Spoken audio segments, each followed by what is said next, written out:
ملک احمد خان صاحب وزیر اعظم کے معاون خصوصی برائے دفاع ہیں. شکریہ آپ کا ملک صاحب. ملک صاحب بتائیے گا، وزیر اعظم پاک فوج کے سربراہ سے متعلق ایک سنگین سازشی مہم کا انکشاف کر رہے ہیں، وچ از ویری الارمنگ. بتا رہے ہیں کہ اس پر سخت رد عمل دیا جائے گا. بذات خود یہ بیان بڑا غیر معمولی ہے. کیوں ضرورت پیش آئی ایسا رد عمل دینے کی، اور کیا حقائق ہیں جو مزید ابھی عوام تک پہنچائیں گے آپ لوگ؟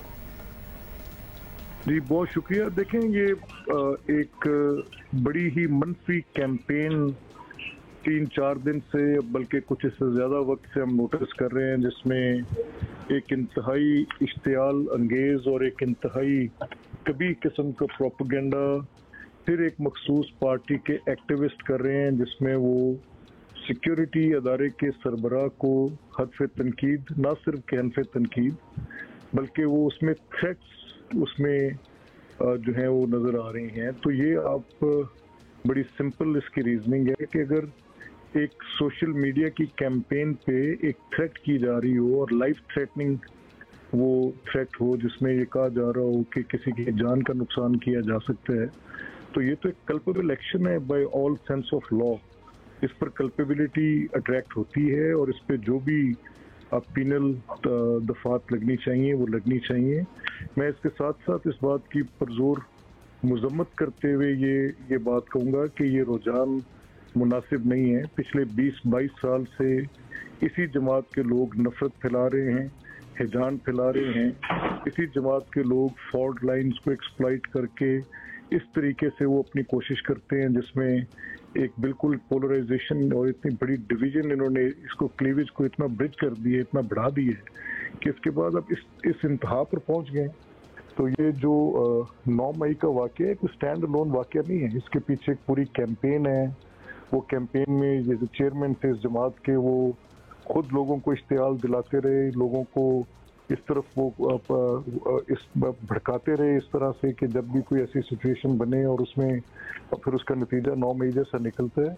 تو میں وہ لوگ جو اس طرح کی کیمپین کر رہے ہیں ان کو تنبیہ کر رہا ہوں کہ اس کام سے باز آئیں. نام لے لے کر وہ لائف تھریٹننگ پوسٹ لگا رہے ہیں. This is will be delete with a very very firm hand. اس پہ کوئی دو رائے نہیں ہے. ہاں لیکن ملک صاحب ہم یہی سمجھنا چاہ رہے ہیں کہ واٹس ڈفرنٹ دس ٹائم، کیونکہ پاک فوج کی جانب سے اس سے پہلے بھی بڑے اسٹرانگ الفاظ میں ثانیہ 9 مئی کے ماسٹر مائنڈ کے خلاف کارروائی کا مطالبہ کیا گیا، لیکن پھر کئی دن ہو گئے اور کوئی پیش رفت جو ہے وہ نظر نہیں آئی. تو حکومت کی کارروائی کرنے کے دعوے کو سنجیدہ ہم کس طرح لیں؟ پہلے بھی تو کچھ نہیں ہوا.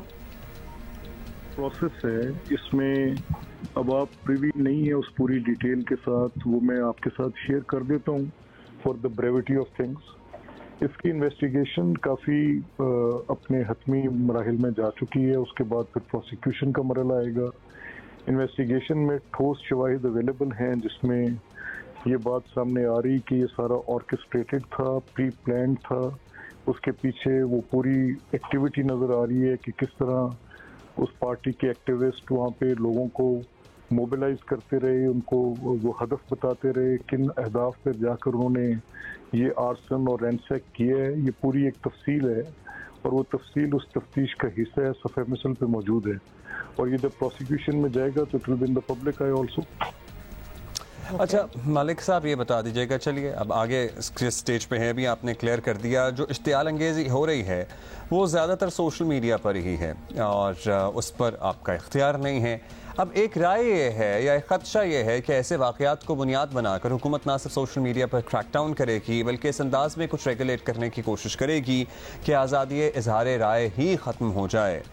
تو کیا ہم اس طرف جا رہے ہیں؟ نہیں دیکھیں، مجھے آنیسٹلی آزادی اظہار رائے میرے دل سے بھی، مجھے بھی بڑی دل سے قریب ہے اور میں اس کو بڑا جیلسلی گارڈ بھی کرتا ہوں. سوال یہاں پر یہ پیدا ہوتا ہے کہ آزادی اظہار کی آڑ میں آپ نفرت پھیلا رہے ہیں. تو ہیٹ سپیچ ویل ڈسکرپٹڈ ہے. ہیٹ سپیچ جس میں آپ وہ تمام چیزیں جو کہ لا میں ڈیفائنڈ ہیں کہ آپ نہیں کر سکتے، آپ اگر سوشل میڈیا کے پلیٹ فارمز کو اس لیے استعمال کریں گے کہ آپ اس کے ساتھ نفرت پھیلائیں، تو ہمیں ڈفرینشیٹ کرنا پڑے گا between freedom of expression and hate speech. یہ بڑی کلیئر لائن ہے، یہ لائن کراس نہیں ہو سکتی. اس کیس میں ہم نے دیکھا کہ یہ لائن نہ صرف کراس کی گئی